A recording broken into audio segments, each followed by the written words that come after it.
मैत्रिणींनो, तुम्ही पण स्वयंपाक करता आणि 10 मिनिटात किचन ओटा युद्धभूमीसारखा दिसायला लागतो का? भाजी करताना सगळीकडे पाणी, तेलाचे डाग आणि मसाले. शेवटी क्लीन करायला खूप वेळ जातो. तर खरं सांगू, आपल्याच काही छोट्या छोट्या चुका असतात, त्याच्यामुळे हा पसारा होतो. तर आज मी तुम्हाला काही छोट्याशा टिप्स देणार आहे, ज्यामुळे आपल्या किचन ओटा खराबही होणार नाही आणि आपल्याला क्लीन करायला जास्त वेळही जाणार नाही. तर सुरुवातीला आपला जो किचन ओटा आहे, गॅसची शेगडी आहे, ती व्यवस्थित क्लीन करून घ्यायची आहे आणि त्याच्यानंतर ओट्यावरती असा एक छोटासा नॅपकिन पसरवून घ्यायचा आहे.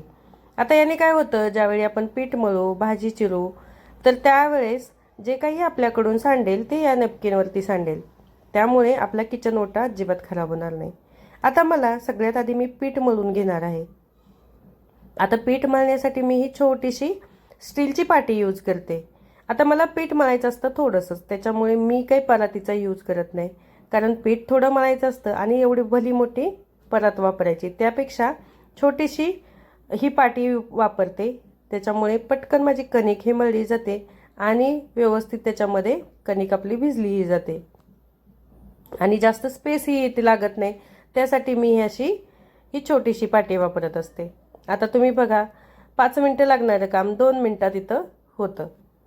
आता आपण भाजीची तयारी करणार आहे. आता आज मला एकच भाजी बनवायची आहे, कारण सकाळी नाश्ता बनवलेला होता. आता नाश्ता जर झालेला असेल तर दुपारच्या जेवणासाठी मी फक्त एकच भाजी बनवते. आता ज्यावेळी आपण भाज्या वगैरे आणतो त्यावेळेस त्या भाज्या निवडून व्यवस्थित जर आपण फ्रीजमध्ये ठेवल्या तर भाज्या परत आपल्याला भाज्या निवडत बसायचीही गरज पडत नाही. आता इथे मला भाजी बनवायची आहे, त्यासाठी लागणाऱ्या ज्या काही भाज्यांची तयारी आहे तर ती मी आधीच करून घेणार आहे, जेणेकरून भाजी करायच्या वेळेस आपली जास्त धावपळ होणार नाही.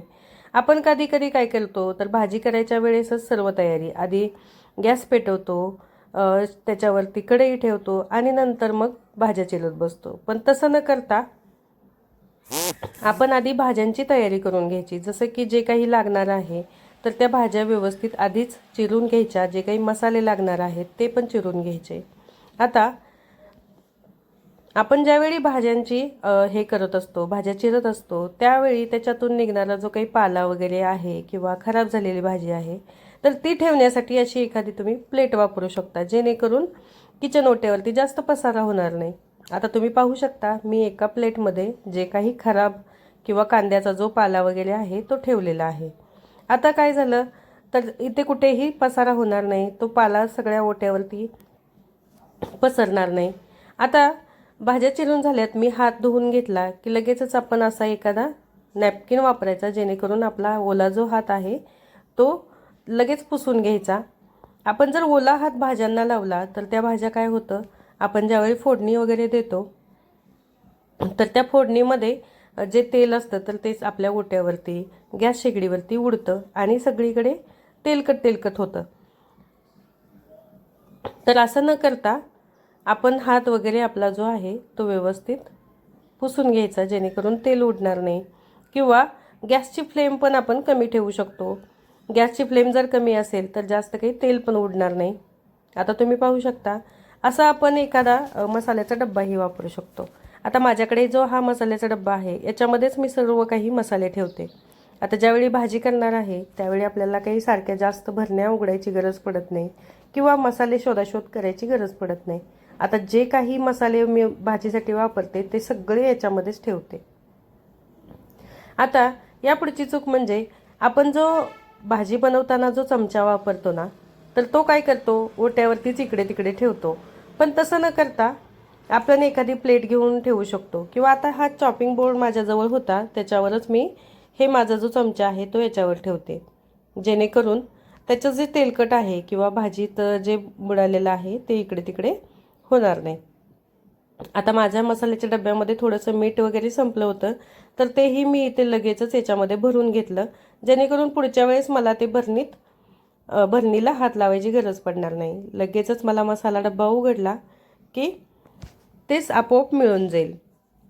आता वापरलेले मसाले डब्बे असतील किंवा घेतलेल्या ज्या काही वस्तू आहेत ओट्यावरती, त्या लगेचच्या लगेच ठेवून द्यायच्या. जसं की आता ही मसाला डब्बा जो आहे तो मी लगेचच पुसून त्याच्या जागेवर ठेवून दिला. आता भाजी तर झालेली आहे, आता चपात्या बनवायच्या आहेत. आता चपात्या बनवताना आपण कोणती तयारी करायला पाहिजे, तर मी काय करते, चपातीला जे लागणारं पीठ आहे ते एका डब्यामध्ये वेगळं घेते. कारण आपण जे पीठ आहे चपातीला लावून वापरलेलं ते जर पिठामध्ये टाकलं तर ते पीठ खराब होतं. म्हणून मी असा हा सेपरेट डब्बा वापरते. त्याच्यानंतर आपण चपातीचा डब्बा चपाती ठेवण्यासाठी जो आहे त्याच्यामध्ये एक छोटंसं कॉटनचं सुती कापड टाकायचं, त्याच्यामुळे पाणी सुटत नाही. आणि चपात्या करून झाल्यावरती जी काही आपली कणिक वगैरे शिल्लक राहील तर तीही लगेचच डब्यामध्ये ठेवून फ्रीजमध्ये ठेवून द्यायचं. आता ही झालेली भाजी वगैरे जे आहे ते लगेचच काढून छोट्याशा एका बाऊलमध्ये काढून झाकून ठेवायचे आहे, जेणेकरून किचनमध्ये जास्त काही पसारा दिसणार नाही. आता तुम्ही पाहू शकता जे काही सांडलं होतं ते या नॅपकिनवरती होतं. मी लगेचच नॅपकिन हा झटकून ठेवला आणि लगेचच आपली जी शेगडी आहे, किचन ओटा आहे, तो पण व्यवस्थित पुसून घ्यायचा आहे, जेणेकरून जे काही पीठ वगैरे जरी पडलं असेल तर ते क्लीन होऊन जाईल. आता जेवण बनवलेलं जे जेवण आहे तर ते खाली ओट्यावरती एक न्यूजपेपर किंवा तुम्ही नॅपकिनही टाकू शकता आणि त्याच्यावरती ते सर्व ठेवून द्यायचं आहे. आता मला भांडी धुवायची आहेत आणि भांडी धुण्यासाठी मी हा एक सोप केस मागवलेला आहे, जो किचनवरती आपण वापरू शकतो. आता खूप छान क्वालिटी पण याची खूप छान आहे आणि वापरायलाही खूप छान आहे आणि किचनचा आपल्या लुकही खूप छान येणार आहे. आता याच्यामध्ये आपण डेटॉल पण वापरू शकतो हात धुण्यासाठी आणि सोपही ठेवू शकतो किंवा लिक्विडही त्याच्यामध्ये ठेवू शकतो.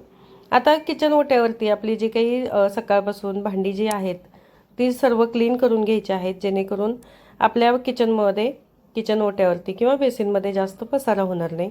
लगेचच मी भांडी धुवून घेतली आणि आपल्या किचनच्या बेसिनच्या जाळीमध्ये जे काही खरकटं पडलेलं असतं तर तेही लगेच काढून घ्यायचं, जेणेकरून तिथे कॉकरोच किंवा काही किडे वगैरे येणार नाहीत.